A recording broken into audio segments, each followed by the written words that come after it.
pound, 60 pound quarter of the way up, splice in some 80 pounder, and then they do 100 pound, but this is getting very technical.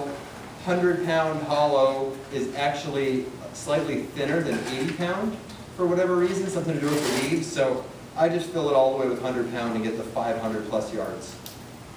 It's a lot of line. A lot of money. A lot of money, but this is the other thing about Spectra. A lot of people gas and they go, oh, it's expensive.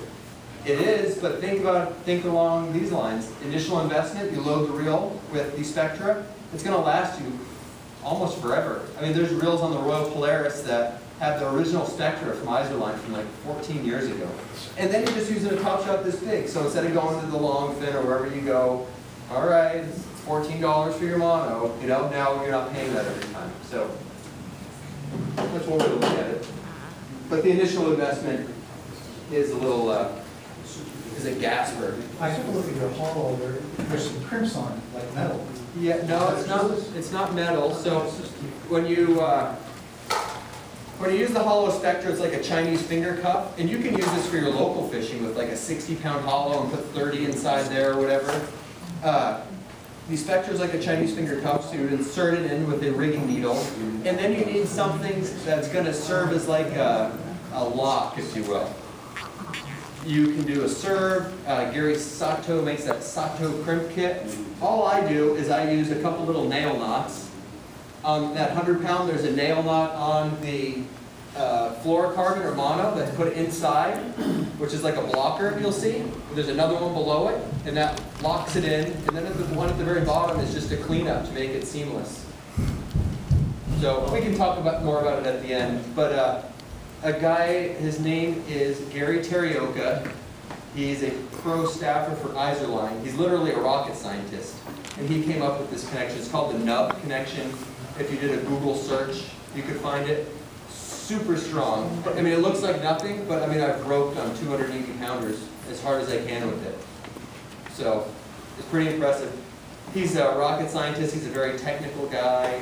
He gets in your ear and he'll tell you about it for an hour. But he figured it out. We have a guy like that. Well, yeah, as a fisherman, everyone's going to have at least one. You know?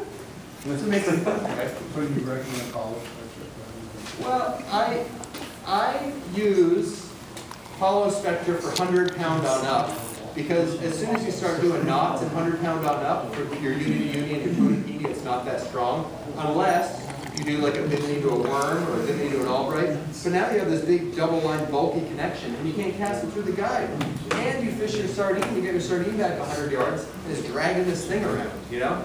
This is small, seamless, cuts through the water. Cuts through the water. I like to use solid Spectra on my local rigs.